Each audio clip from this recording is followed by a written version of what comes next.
and welcome to a nearly digital edition of Ben's Junk. Well, I think we can safely call this an addendum to the final History of VHS episode. Incidentally, if you haven't watched that one yet, you might want to, because this probably won't make sense otherwise. But anyway, where to begin? So I guess it was about this time last year I was already starting to look down the road to covering D-VHS, digital VHS, and a viewer offered me his old Mitsubishi HS HD-2000U deck, but also wanted an unboxing video, if not a full-fledged Ben's Junk on it. And I did do the unboxing, but I never publicly released it. And because, for one, there was no way for me to access the proper D-VHS stuff on this thing, and of course it doesn't do D-Theater at all. And even so, the machine was kinda gummed up. Now, I was able to clean it up and get it going again, and I also had to nip off yet another one of those rotted automatic cleaning devices. But in the end, all this thing was good for was standard VHS and Super VHS, SVHS. And there are no toys to this. There's nothing unique about this thing, really. It's pretty plain. So I just didn't think it merited its own video. But anyway, very soon thereafter, like no more than 2 weeks after, I paid quite dearly for a restored JVC HM-DH30000U, the most common D-VHS D-Theater deck. I just didn't want to have to do the fixer-upper thing for this one. I mean, I knew the history lesson was going to be a bruiser, and I just didn't want to add to my to-do list. But anyway, as I've said a few times now, it took until fairly recently to acquire a good means of doing transfers of all this. And I just wound up stuck with one of those episodes with an extremely long gestation period. But as such, it's forced me to spend enough time with these VCRs now that I feel like I can offer a little insight into them. So let me try and do just that. So aside from a pair of 4-pin FireWire ports on the back, this deck on a spec level is interchangeable with any old consumer SVHS deck. Certainly any of the ones from the late 80s through maybe early mid 90s. Now, those FireWire ports are only good with a very small line of Mitsubishi TVs, or you can hook up an HD-capable cable box with FireWire connectivity. But somewhat counterintuitively, you cannot hook up a mini DV Digital 8 or any other FireWire-capable camcorder to this thing. It will reject it. It will say it's a different format. Now, if on the off chance you have the appropriate TV or cable box for this thing, you can only record on D-VHS in standard speed. And if there's any particular encryption to the broadcast that the VCR doesn't like, it will not record in D-VHS, and then you'll just have to settle for standard or Super VHS. The Mitsubishi has got simultaneously the best and worst remote I've ever encountered. Best in that on its surface, everything is seemingly laid out pretty nicely. Hopefully I can do this without too much glare. But it's also got a handy-dandy little switch on the side, so you can jump back and forth between the VCR and your shiny new Mitsubishi TV. And like some higher-end VCRs and Laserdisc players, it's got your choice of standard fast forward and rewind and so on. Or you can do the jog wheel thing and the spring-loaded controller, if that's your thing.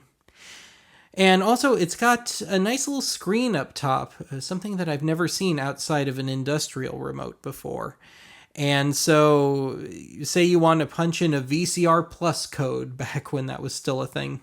You just hit the VCR Plus button, and whatever code for whatever show, and it'll do it for you. Now, this got me thinking, wouldn't it be nice if you could punch in some amount of time on a tape, say 1 hour or 1 hour and 3 minutes or something like that, and just have it go to it? But yeah, alas, no such thing. Now, this is also the worst remote in that some of the basic functions are hidden under a door. So, for example, say you bought one of those fancy pants Mitsubishi TVs.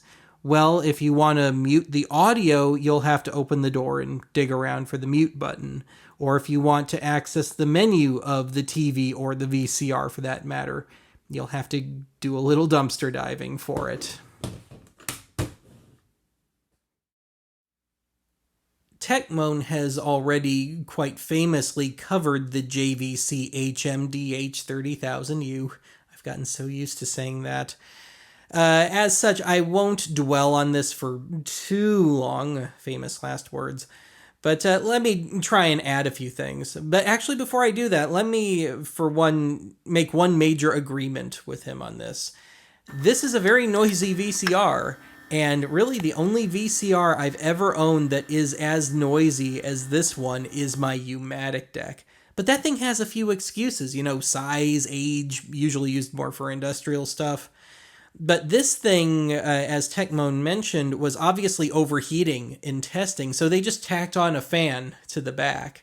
And actually, with that in mind, the more I deal with this, the more I'm convinced they just took an existing JVC SVHS deck, tacked on a pretty, if unnecessary, front door, which I forget exists half the time, and because it has more parts and needs more power, it heats up more. So yeah, we just tacked on the aforementioned little box fan. And also, like most of JVC's later SVHS decks, the tape transport is a little on the wimpy side, so be prepared to have to occasionally help guide in a tape. Now, on the plus column, well, this slightly predates HDMI, I think by about a year or so. But if you have a component input on your TV, which is pretty common, you can run D-VHS, D-Theater stuff with no restrictions. And also, this will accept any FireWire-equipped camcorder. And as far as recording goes, it has to be by way of FireWire. There is no component input. And when I say recording, I mean D-VHS. But this will record in 3 out of the 4 potential D-VHS record speeds. So it will actually only do standard and LS3 for camcorder stuff. So no high speed for that for whatever reason, but otherwise. Now, on the back, there is an optical output, and so you can run a proper Dolby Digital soundtrack to an equipped home theater system, and you're not just stuck with plain stereo, but of course you can do plain stereo if you want or need to. Then, this VCR can automatically change resolutions and aspect ratios, or you can do it all manually if you prefer, and I actually do prefer to do that one manually. Now, some later VHS, and especially those VHS DVD combo units, will all too often make you run separate outputs for each format or subformat, as the case may be. Well, this will run anything through component. And standard VHS and SVHS both look quite nice through the component output, and SVHS actually looks especially good. And this also carries over all the good things about the later JVC SVHS decks. So we've got a decent, if unspectacular, time-based corrector built in. We've got a video stabilizer to help with old stop copy encoded tapes or just jittery tapes in general. And it has automatic tracking. You can turn off any of the VCR's superimposed on-screen text. And you've got noise reduction and edge correction options as well. Really, the only great gripe I have about this is I really wish it were more mechanically robust. I'm actually fairly happy with the JVC remote. I mean, I would happily lose the screen from the Mitsubishi remote if the trade-off means no stupid little doors like on the Mitsubishi remote. Let me try and get you a better look at this, and hopefully without glare.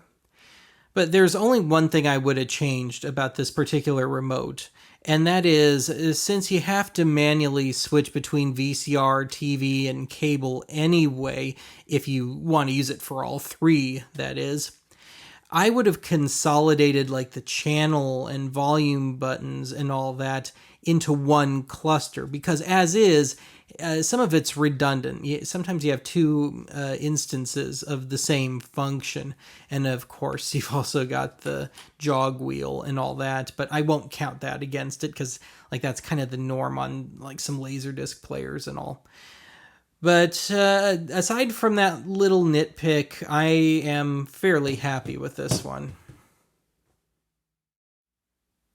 Well, if you saw History of VHS Volume 4, you've already seen 98% of what these machines can do.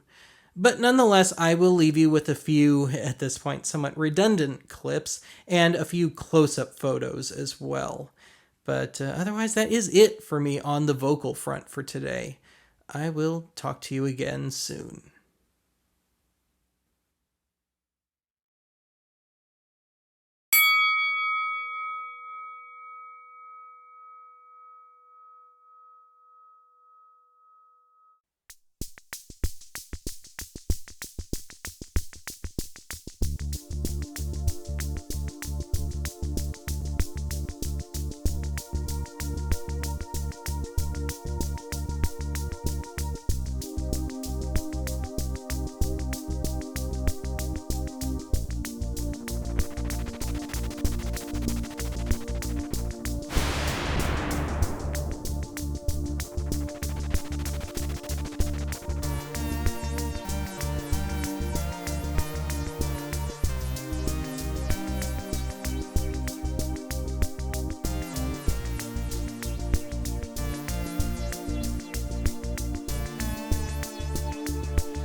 And now we're pleased to bring you our feature presentation.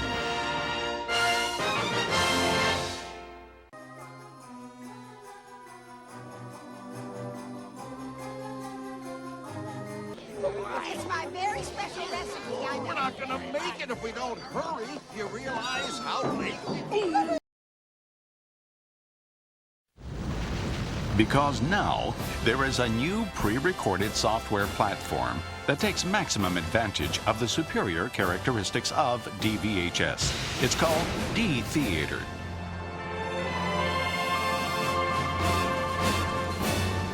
Equipment choices are just the beginning of what has to be considered in assembling a high-quality home system.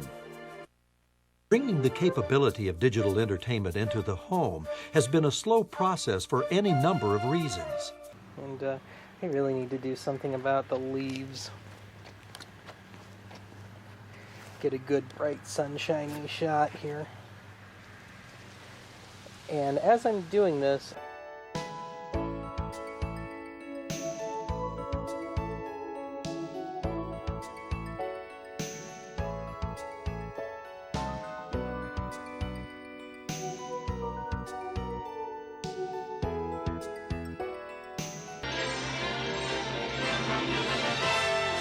And now we're pleased to bring you our feature presentation.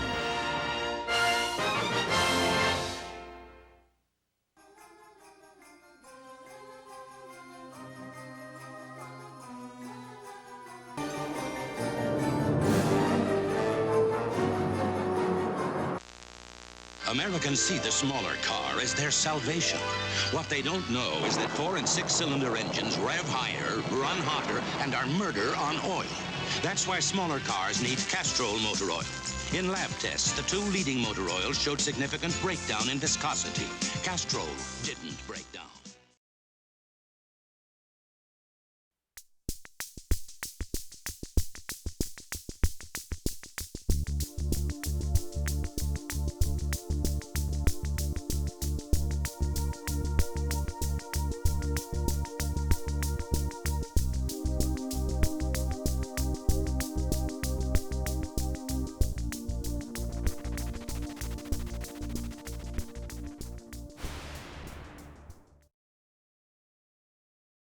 It's the closest thing to the original, and Hollywood loves it.